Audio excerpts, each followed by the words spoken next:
श्रावण महिन्यात शेतकऱ्यांवर कोसळणार मोठं संकट। 13 ऑगस्ट रोजी श्रावण महिना सुरू होताच शेतकऱ्यांची झोप उडणार।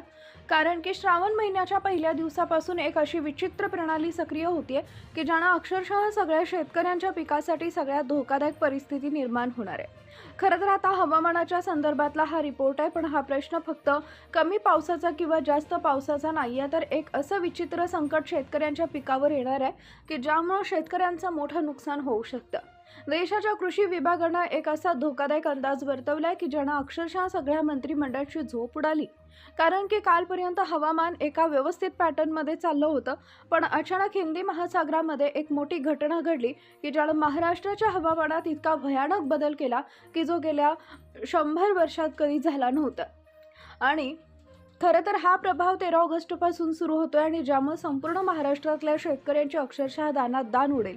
मग नेमकं काय होणार आहे? श्रावण महिन्याच्या पहिल्या दिवशी कोणत्या जिल्ह्यामध्ये कसा हवामान बदल होतोय?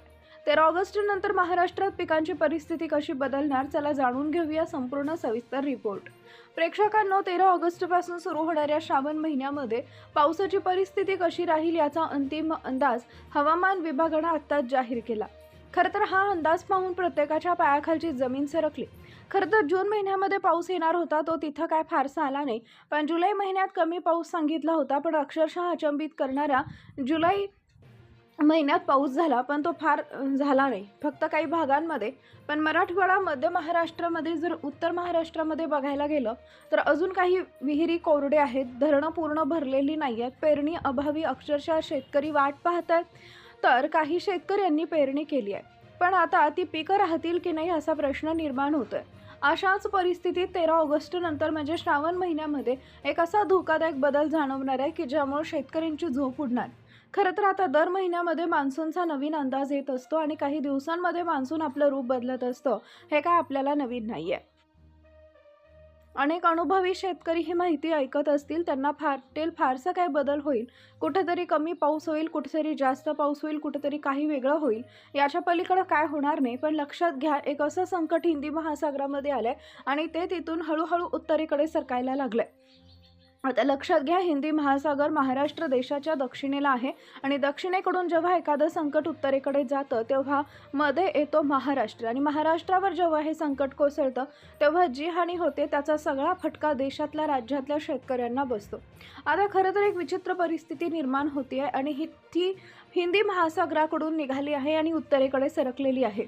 मान्सूनचा एक मोठा ट्रफ लाईन आपण ज्याला म्हणतो, किंवा एक बाष्पाचा पट्टा जो असतो, तो पट्टा हळूहळू वरून खाली सरकू लागलाय। आता हा पट्टा उत्तरेकडे गेल्यानंतर तो अक्षरशः पाठीमागे अशा पद्धतीचा एक मोठ्या खंडाचा काळ सोडेल की ज्यामुळे पिकं जळून खाक होण्याची भीती होईल। एकीकडे कडकडून पाण्याची तीव्र टंचाई, तर दुसरीकडे पिकांवर एक मोठा व्हायरस पसरणार। अक्षरशः शेतकरी हवालदिल होऊ शकतोय। 13 ऑगस्ट नंतर येणार हे जे वादळ आहे, हे कुठलंही हवेचं वादळ नाहीये किंवा बाष्पाचा डोंगर नाहीये किंवा कुठल्या तरी हवामानाची विचित्र परिस्थिती आहे। ही अशी परिस्थिती आहे जे संपूर्ण महाराष्ट्राचं गणितच बिघडवून टाकणार। एका बाजूला मराठवाड्यात पावसाचं टिपूस नाही आहे, तर दुसरीकडे अचानक ढगफुटी सदृश पाऊस, एक विचित्र चक्र सुरू होणार ज्यामध्ये फक्त आणि फक्त शेतकरी भरडला जाणार। आता त्यातच निसर्गानं एक मोठा पत्ता टाकलाय। निसर्गानं आपला खेळ आता समोर आणलाय की जो गेल्या 150 वर्षात कधी झाला नव्हता। लक्षपूर्वक ऐका, हिंदी महासागरात एक चमत्कारी घटना घडली आहे, ज्याला शास्त्रीय भाषेत IOD म्हणतात। त्याची रहस्यमय पद्धतीनं एंट्रीज झाली आहे आणि हवामानानं U-टर्न घेतलाय। आता वातावरणात एक असा चमत्कार घडणार की ज्यामुळे एक भयंकर संकट जे आहे ते पुढे येणार। एक मोठी प्रणाली जी आहे ती सक्रिय होतीये। हिंदी महासागरातली ती एक ऐतिहासिक आणि चमत्कारिक घटना आहे। गेल्या अनेक दिवसांपासून आपण सर्वजण ऐकतोय एल निनो या राक्षसाबद्दल। एल निनोने मान्सूनचा पाऊस गायब होणार, त्यामुळे दुष्काळ पडतो, हे आपल्याला माहीत आहे। पण एल निनोच्या भीषण सावलीमुळे तज्ज्ञांनी यंदा मोठ्या दुष्काळाची चिंता व्यक्त केली होती। तुम्हाला आठवत असेल, मेच्या एंडिंगला जूनमध्ये एल निनो येणार, पाऊस पडणार नाही, उष्णता वाढणार, अशा बातम्या तुम्ही ऐकल्या होत्या। मग आता पेरणी करायची की नाही असा प्रश्न निर्माण झाला होता, कारण की जून महिना पूर्ण संपला तरी देखील पाऊस समाधानकारक नव्हता। पण पाऊस खरा आला मान्सूनच्या दुसऱ्या टप्प्यात म्हणजे जुलैमध्ये, पण त्यातही मराठवाडा, मध्य महाराष्ट्र, उत्तर महाराष्ट्र सोडला होता। पण आता श्रावणमध्ये एक चमत्कारिक प्रणाली सक्रिय होती आणि ज्यानं अक्षरशः शेतकऱ्याची झोप उडणार। निसर्ग एक असा चमत्कार घडवणार की ज्यामुळे एल निनोचा प्रभाव जो आहे तो विचित्र पद्धतीनं बदलणार. मग आता हिंदी महासागरात कोणती विचित्र घटना घडली की ज्यामुळे ती आता उत्तरेकडे सरकते आहे आणि उत्तरेकडे सरकत असताना संपूर्ण देशाला हादरा देणारी ती प्रणाली असेल. काय आहे ती प्रणाली, त्याच्या महाराष्ट्रातल्या जनतेवर, शेतकऱ्यावर काय परिणाम होणार हे समजून घेण्याआधी आपल्याला थोडीशी तांत्रिक गोष्ट 30 सेकंदात समजून घ्यावी लागेल. हिंदी महासागरातली ती घटना म्हणजे इंडियन ओशन डायपोल अर्थात IOD म्हणतात. आता हा IOD जो असतो तो पॉझिटिव्ह किंवा निगेटिव्ह असतो, म्हणजे सकारात्मक किंवा नकारात्मक असतो. आता सोप्या भाषेत समजून घ्या, हा IOD म्हणजे नेमकं काय प्रकार आहे, त्यांनी हिंदी महासागरात काय हालचाल घडवून आणली, त्याचा शेतकऱ्याला नेमका कशाचा धोका आहे, काय होऊ शकतं. आता लक्षपूर्वक ऐका. हिंदी महासागराचे 2 भाग असतात. आता सोप्या भाषेत सांगायचं झालं तर हिंदी महासागराचा जो अरबी समुद्र आहे, पश्चिम भाग त्याला अरबी समुद्र म्हणतो आणि पूर्व भाग आहे त्याला बंगालचा उपसागर म्हणतो. या 2 भागांमधील पाण्याच्या तापमानातील फरकाला IOD म्हणतात. लक्षात घ्या, IOD म्हणजे हा अरबी समुद्र आणि बंगालचा उपसागर या दोन्ही समुद्रांमधल्या तापमानाचा डिफरन्स आहे. मग आता इथं तुमच्या लक्षात आलं असेल, जेव्हा अरबी समुद्रातलं पाणी गरम होतं तेव्हा पॉझिटिव्ह ID म्हणतो. आणि हा पहा, आता हिंदी महासागरात ही घटना आता काल रात्रीच घडली. अचानक अरबी समुद्राचं तापमान हे काही अंशी वाढलं आणि त्यामुळे याच्यामुळे काय होणार की अरबी समुद्रातून प्रचंड प्रमाणावर पाण्याचं बाष्प तयार होऊन ते भारताच्या जमिनीकडे खेचलं जाऊ शकतं. एल निनोमुळे मान्सूनचं बाष्प जे होतं ते ओढून नेण्याचा प्रयत्न करत असतो, पण हा पॉझिटिव्ह IOD एखाद्या ढालीसारखा उभा राहतो आणि मान्सूनला लागणारं बाष्प सुरक्षित ठेवून थेट महाराष्ट्राच्या दिशेने ढकलतो.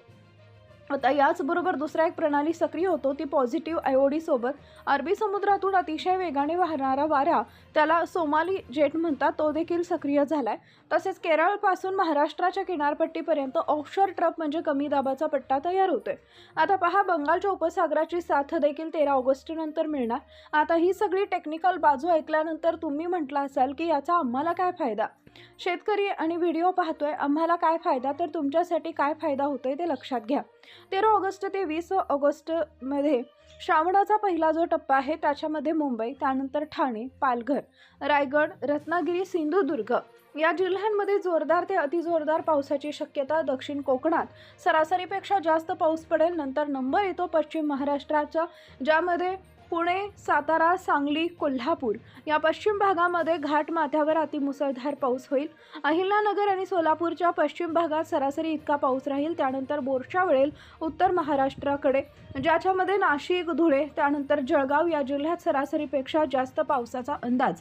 त्यानंतर मराठवाड्यामध्ये देखील मुसळधार पावसाची शक्यता आहे आणि विदर्भात देखील पावसाची शक्यता आहे. नंतर 20 ते 27 ऑगस्ट दरम्यान पावसाचा जोर थोडासा कमी राहील. कोकण, मध्य महाराष्ट्र आणि विदर्भात पावसाची हजेरी लागेल. तर ही जी बातमी आहे ही प्रकारे पॉझिटिव्ह बातमी आहे, कारण की आता शेतकऱ्यांच्या शेतात अजूनही प्रॉपर पाणी पडलेलं नाही आहे, प्रॉपर ओलं झालेलं नाही आहे. तर त्याच्यासाठी 13 ऑगस्टपासून इंडियन ओशन डायपोल यांच्यासाठी एक प्रकारे संकटमोचन ठरू शकतं. मग आता तुमच्या या हवामान अंदाजावर काय मत आहे? तुमच्या जिल्ह्यात आतापर्यंत किती पाऊस पडला कमेंट करून नक्की कळवा. चॅनलला नवीन असाल तर सबस्क्राईब करा.